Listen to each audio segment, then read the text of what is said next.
Namaskaram. Welcome to Mata Bhuvneshwari Jyotidam. Today I will be talking about the Rahu Kalam or Rahu Kal. Let us begin with what is Rahu Kalam or Rahu Kal. The time under the influence of Rahu is called Rahu Kalam. If we start any auspicious work during the Rahu Kalam, then we may not get the desired result out of it. That is why we are suggested not to start any auspicious work during the Rahu Kalam. Please note that Rahu Kalam is considered only for starting new work. Any type of new work should not be, or any type of auspicious new work should not be started during the Rahu Kalam. Already started work can be continued during this period.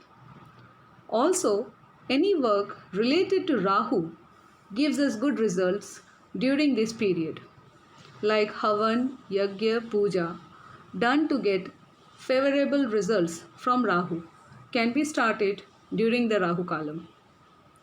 Now let us see when Rahu Kalam happens in a day. Every day Rahu Kalam takes place for almost 1.5 hours at different timings. Rahu Kalam is one of the 8 segments or parts of the day between sunrise and sunset. These 8 parts of the day are calculated by taking the total time between the sunrise and sunset at a given place and then dividing the total time duration by 8. For example, assuming that the sunrise is at 6 am and the sunset is at 6 pm, we have 12 hours of time from the sunrise to the sunset or till the sunset.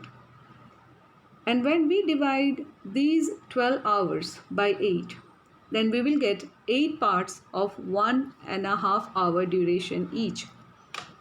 Please note that the first 1.5 hour will not have Rahu Kal on any days of the week. That is, if the sunrise is at 6 am and the sunset is at 6 pm, then the first 1.5 hour is from 6 am to 7:30 am. This time will be free from Rahu Kal on all the 7 days of the week. The remaining 7 parts will have Rahu Kal in the following sequence. Monday, 7:30 am to 9 am. Tuesday, 3 pm to 4:30 pm. Wednesday, 12 noon to 1:30 pm. Thursday, 1:30 pm to 3 pm. Friday, 10:30 am to 12 noon. Saturday, 9 am to 10:30 am. Sunday, 4:30 pm to 6 pm. Few scholars consider Rahu Kal or Rahu Kalam for night duration also. But as most important works or auspicious works are started during daytime, Rahu Kal during night is less popular than the Rahu Kalam during the daytime. Some scholars also believe that Rahu Kal on Tuesday, Friday and Sunday has more bad effects than the Rahu Kalam on other days. I hope this video is very informative to you. Please like, share, subscribe my channel and click the bell icon for further updates. Thank you.